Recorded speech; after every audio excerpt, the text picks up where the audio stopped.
I'm Kel. And today we're talking about football. Oh, don't start like that. They won't watch this one. Just kidding. Well, some of it will be, but Kel has to tell us about her fantasy football. Well, I know there's about 2.5 of you that have been waiting to hear how I'm doing on my fantasy. And I'm in first place right now. Woo! Go ahead. I am 4-1, I believe. Let me double check that. I am... You think you'd know this? I know, right? Yes, I'm 4-1. And, yeah, so that's going well. Awesome. You know, money is in the game here. So first and second place wins money. So I'm trying to be about that life. How many games total are there? I don't remember. 12 or something. Okay. You're a quarter of the way there? Or a Yeah. third of the way there? Something like that. Okay. Well, I'm working on Christmas at Town Square still, at Chuck Pinson, and Munimade, and all the good fun things that we always talk about. Kel will link all of our supplies in the description box. I will. I'm working on Colorful Lady from DP with Sparklers. Got my Munimade tray and my Bella Art de Nicole trays. And my pens, I think, are from Amazon, so. Okay. So you were going to tell a story, and I made you stop to record it. Yeah, because, roundabout way, I was starting to say how, you know, the other day I came home from work and my husband was just talking, and I almost, you know, I started having a headache, and, you know, at one point I had to just tell him, like, can you not? Like, because I've been overstimulated this week, and I'm not sure why. Like, you know, when I watch a lot of YouTube videos, and I don't know, it's like maybe I just had low energy this week, but like literally I just could not listen to another thing. Right. But what he was talking about was, you know, understandably getting him worked up, because he was telling me that his new coworker, basically told him that he used to be a skinhead. I'm really sorry about the noise in the background. It's Mom's kettle. And as soon as it boils, it will go off. And Mom is here, by the way. Hey, Mom.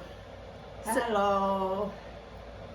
I was telling her that everyone loved her on the other video, and she doesn't believe it, so leave a mom emoji. No, leave a heart for Mom. Yeah. So anyway, back to the skinhead. Or ex-skinhead, previous skinhead, whatever you call them. And how the topic came up is, back to football real quick. The Raiders head coach resigned because there was an investigation, a federal investigation into the Washington football team, formerly the Washington Redskins. It came out that the Raiders head coach had written several emails over the course of like 8 or 10 years to the then coach or whatever of the Washington Redskins at that time. And it turns out that a lot of these emails included not only racist, but homophobic and misogynistic comments.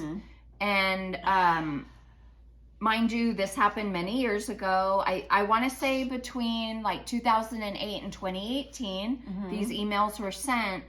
And what's interesting is that, you know, it took an investigation into the Washington team for this to come out. What was the initial investigation about? That I'm not clear. I don't know if it was sexual harassment. Something good, though. Right. Good. Well, if the feds are looking at you. Sure. And so they blew the whistle and was like, did y'all know this was going on? You know what I mean? Yeah. And so this is what the topic that my husband was talking to his coworker about. And the coworker was like, why does everything have to be about race, you know? Yeah. And my husband's like, well, it doesn't always have to be about race, but that is what was included in these messages. Right. But what it is it's a systemic and a system problem, because I'm sure this wasn't the only person that he was making these types of comments to. Right. So why didn't that person go, this ain't cool? You know, why did it take an investigation? Well, people don't talk like that unless Unless they're they comfortable. know Yes. that person feels the same. Right. Right? Because if somebody comes up to me and is like, you know, yada, yada, yada, black people, da, da, I'm going to be like, wait, hold on. Yeah, that ain't cool. You know? Yeah. So it's just interesting. And so they continue to talk about it. And no. if you didn't know, my husband's black, his coworker's white. And the coworker was like, well, can't we just basically ignore it and it'll go away? Right. Like most white people think. Right. And I'm like, what problem has there ever been that goes away by ignoring it? Right. You get a bill in the mail, you don't pay it, it don't go away. Right. You know, you have a problem, it doesn't go away by ignoring it. It usually gets worse. Right. So, you know, my husband proceeded to tell him, like, dude, why do I get pulled over twice a month? You know, they know where I live. They know I'm not gang affiliated. They know I'm not a drug dealer. I'm not a thug. I'm in my late 40s. Right. I have a family. It's like, but they're looking at me. Right. You know? Right. Because he drives a decent car and he's black. Yeah. And they figure, oh, we're going to catch him slipping one day. Right. You know, but it's like, you know, I remember years ago, actually right before my husband and I separated, he got pulled over and literally 2 blocks up the same street that we lived on. And he called me and he's like, babe, they're taking the car. And I'm like, what? He's like, they're saying I'm driving on a suspended license and, you know, whatever. And I'm like, oh, hell no. So my ass literally jogs up the block. Okay. I'd have loved to see that. My husband's sitting on the curb. There's a couple cops there and the cops are laughing, watching me. Really? Yes. Wow. The cops are laughing at me and they're like, no, like, I'm like, this is my car. It's in my name. I have 2 young children that need to go to school. Yeah. Here's my everything. We live literally right down the street. And he's like, no, we're taking the car. That police officer wanted to make our life difficult. For sure. For the fun of it. For sure. He was enjoying it. Mm-hmm. And my husband's all about, you know, like, I need to behave. I can't wild out because I don't want to be that stereotype. You know, I'm not going to be the one. I'm going to be respectful. Yep. But he, at that moment, he knew they weren't willing to work with us. They had no humanity about them. Right. He wilded out. Mm-hmm. He went off. Yeah. And he called him out. Yeah. And I'm just crying. No. Wow. No. Okay. But I'm just like crying now, walking home, like, and that cost us probably $800. For sure. That's to ridiculous. Get the down, like, and these experiences are things that certain people will never experience. Right. Because of the color of their skin. For sure. And it happens. People need to just know that it happens. Mm-hmm. And it's unnecessary and uncalled for. Yeah. There was nothing about that taught anyone anything, but that you want to be a dick. Right. Because you can. Yeah. So anyway, this coworker, you know, when he said he used to be a skinhead, I asked my husband, how do you become an ex-skinhead? Right. Those extremist thoughts and values, any extremist, right, left, racist, bigot, whatever, homophobic, whatever extreme you are, how do you not be that way anymore? Unless you just become educated and you're willing to, unless something strikes you to say, what have I been doing? Right. And then you actually investigate and read and talk to people and learn a different way. That's the only way you can stop being, or you can be an X, right? That's the way I see it. But this is the same thing that's coming out of his mouth is, oh, well, let's ignore it. Well, then he's not an X. Right. I mean, it kind of didn't jive with me. Right. And yeah, like say you're extremist and you go to jail and you learn the error of your ways, or like you said, maybe something dramatic happens in your life where it makes you look at the world differently. Mm-hmm. But here's the big thing. Having those ideas about, let's just ignore it, it's not really a problem. That's not really an extremist view. No, I mean the skinhead that's actually thing. the typical white person view. Because it doesn't affect them. It doesn't affect them. They may not know black people. They may not understand the problems that they face daily. They may not even have a black friend. Well, that's what it told my husband. It's not really an extremist view, and that's what we may see it as, because that's so foreign to us. No, I'm talking about him being a Nazi, being an extremist. Okay. Not about him ignoring it. Okay.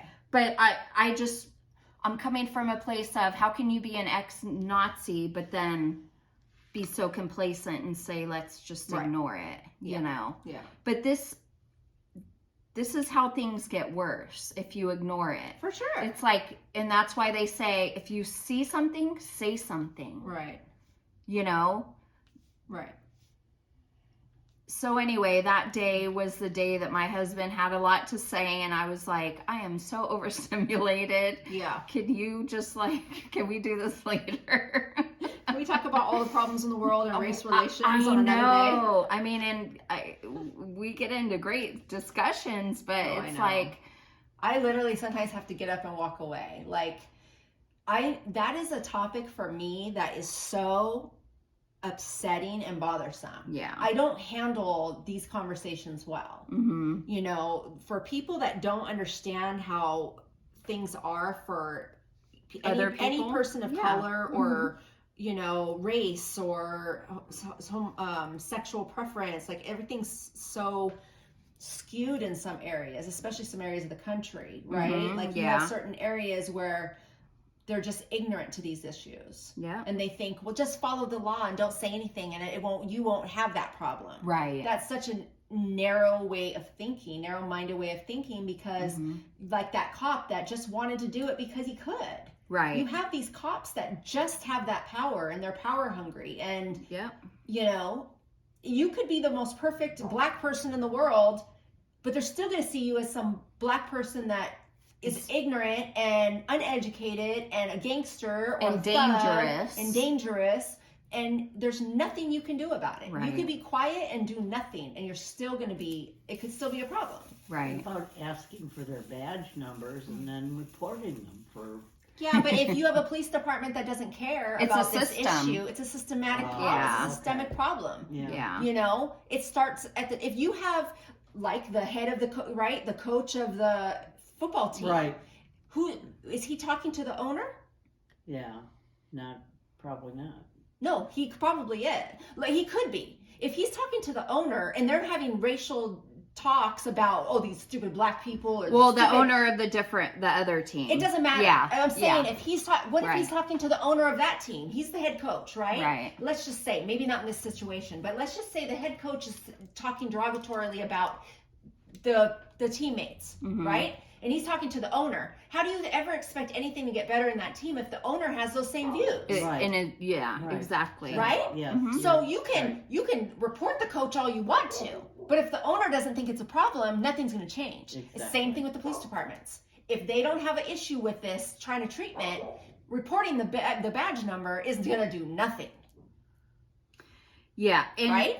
And you know, when this first came out about the coach, they released a little bit of information, and the Raiders didn't jump on it right away. Mm-hmm. And then, actually, I believe it was the New York Times that released more information, and that's when they acted. Oh, of course. So that's upsetting. Okay. The first of it wasn't bad enough. Right. So let's release more. Right. Oh, now it's bad enough to do something about it. Now we care. Right. And I hate that. Once you're under fire, then you care. Then you want to do something about it. Right. But when you found out about this before it was made public, did you do anything about I it? ignored it. Right. They would have brushed it under a rug if they could have. They would have. And you know, when it first came out, people were like, oh, he doesn't have a racist bone in his body or whatever. Because you're not the type of person that he would talk that way to. Right. That's why you think that way. Yep. It's almost like a John in prostitution, right? Yeah. Make it easy for them to get a whore and then see what they would do. Right. That's when their character shows. Right. Or have a white guy approach another white guy and say something homophobic or racist and see how that person reacts. And then you see who they are. Right. Because they have to feel comfortable in that element, right? Yeah, for sure. But that's still who they are. Because if someone said something, you know, to me, I'd be like, oh, hell no. Right. I don't care who you are. Yeah. That shit doesn't fly with me. Yeah. Well, you know what's funny is, like, you know, I get really worked up about this kind of stuff. But when it comes to politics, though, I've shut up. Oh, well. You know? And even with, like, there's the things that people say at work, and I'm just like, I don't even say anything anymore. Because I am so boggled by the fact that people feel comfortable enough to make these comments. Mm-hmm. You know? Or they'll be like, those statues that were erected in the park in New York, George Floyd, Breonna Taylor, and John Lewis. And this lady comes to me, and we all know her political views at work. We all know how she is and what she thinks. And she comes up to me, and me and my coworker, and she was like, oh my gosh, look at this. She's like, look at these statues erected in New York. And I was like, oh, wow. Oh, okay, wow. And then she was like, yeah, wow. And she walked away. And I was just floored. I was like, what made you think that that's appropriate to express all of your views, which you barely said anything about it, but we all know what you mean? Right. I was done. I turned to my coworker. I said, I'm done with her. Like, I already don't like her because of her political views and her racist views. And she's one of those Orange County, you know, nose in the air, thinks she's better than everybody. Soccer mom. I'm so sick of hearing about her and her kids. And I don't hardly ever work with this woman, okay, mind you. But I am so over her, and I just, like, I'm done with her. So then we worked with her another night, and she was like, oh, are you going to the Christmas party? It's at my house, so you should come. It's a Saturday. I'm like, no, I'm good. She just wants to freaking show off. Yeah, I'm like, no, I'm good. All. I have no desire. To I will hang not with you. put myself in I would never step foot in your home with your views and the way you are. Right. But because I'm at work, I really keep to myself now. I used to be that person that had to speak out at work, and I would give everybody my point of, you know, not give my point of view, but when somebody said something, I would have to stand up. Right. And, you know, and now part of me wants to still be that person, but at work, I cannot, because I cannot get so wrapped up in all these Orange County people, because I work in Orange County. And we talked about energy, and that's energy. And that's the energy that you're deciding that you don't have it. I can't do it anymore. I can't solve every problem in the world and these stupid people. But what I do choose to do is try to educate those closer to me. Right. Right. I'm learning. The error of their ways. Yes. Mom's learning. Oh, she doesn't hesitate to tell me I'm the error of my ways. No, I don't, because you are living in my house especially, and I feel like I need to educate you. You haven't lived a life where you've been exposed to much. And so with certain beliefs you have where, well, why don't you just behave for the police and they won't do anything to you? That's just a narrow-minded thinking, because that's not true. You know? Evidence. Yeah. And so and God bless Jason's heart, he has all of the patience in the world to have conversations with mom and educate her. And that's what she needs. Sometimes I can't. I walk out because I get so frustrated. She left the room I did. one day. I go, oh. But that's good that he has that patience, because and he doesn't get like it's mad. Emotional for us. It is, and you would think because he's lived through it, he would get more, but he doesn't. He has more patience to educate, and I'm like, I can't with this. Yeah. I just don't understand it, you know? And I think for me, it's hard too, because you grew up you have lived in California for so long, like, and you still you never saw these things. You didn't like. Right, I was sheltered. That's me. Okay, I just want to make sure that that's your phone. I was like, what? Is my phone turning off again? Right, we're all paranoid because we were filming earlier and we only got half of it filmed. Yeah, it stopped recording halfway through, so now Kris keeps getting up to it. I can't. I'm so upset. That was a great episode. I know. We have to finish it. We'll get back Can you there. continue it? We will. We have will. to. We just needed a break and to talk. We needed to talk about something else. Yeah, like football. But hey, I had to I'm update the joking. people. Yes. But this led us into a very interesting topic. Yes, it I did. think, one that we're bound to talk about, at some point. For sure.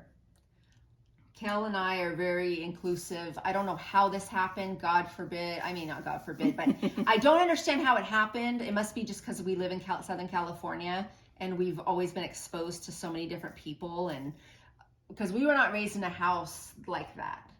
No.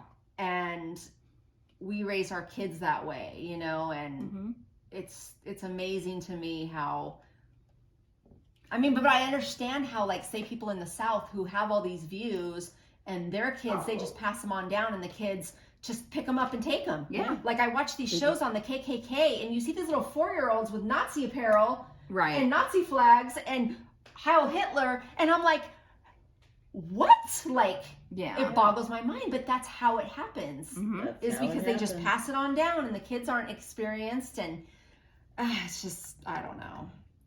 That's exactly that's how it stays alive. Yeah. Because, your kids are biracial, my kids are Yeah. biracial, and Our brother's kids are. yep, we're United mixed. Nations. Yeah, our family is, and all my friends, like, I just. I And don't we know. like to think that the whole world is becoming a melting pot, but it's there not. are sections, large areas of the country that don't just not, but they Yes. refuse. Refuse. They will not. And we're not that narrow-minded, I No, guess. thank God. I don't know how it happened, but thank God. Like, I know I've told the story before, but at a very young age, I wanted to have a slumber party, and Rich told me, no, you can't have your black friend come stay the night in my house because she's black.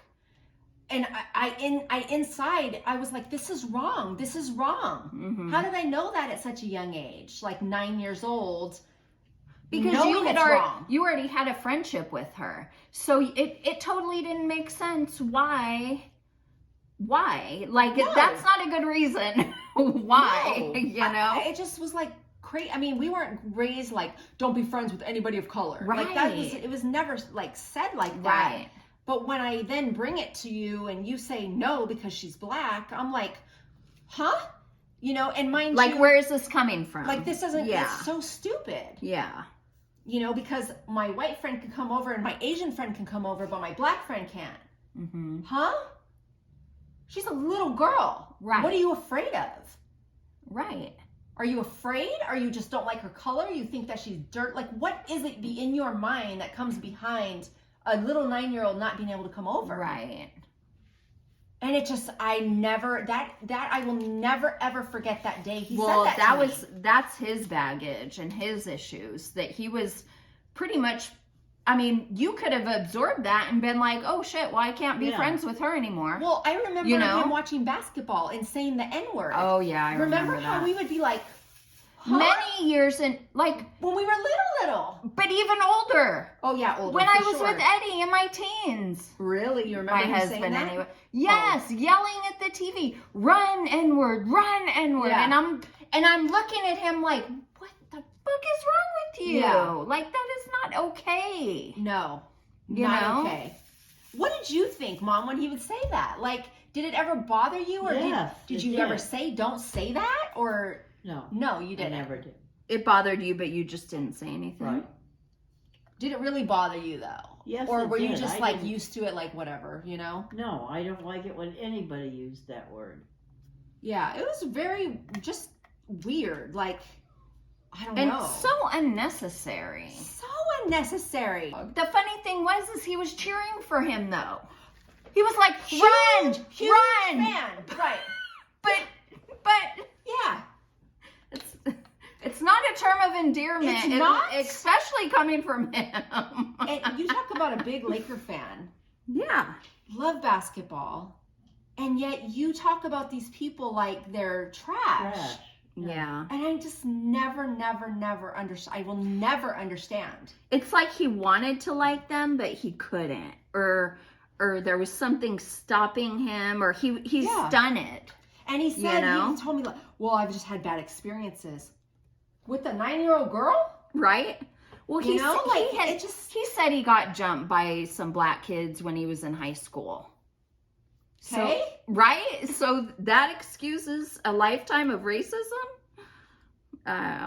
It's just weird to me. I don't know. I think it's an easy way out for people to go, oh, you know what I mean? Like, oh, well, I'm not going to like those people then. You know what I mean? Instead of, giving each individual an opportunity to be their own person. We love everybody. So if you're a Nazi, please don't watch our channel. Right? You are the only one not welcome. Yes. Bigots, homophobes, racists. Yes. Misogynistic individuals. The list goes on and on. You can hit the unsubscribe. We won't be hurt. Yep. That's it. All right, crafters. Thanks for watching. We love you. We love everyone. Time to eat a sandwich. Yes. Bye. Bye.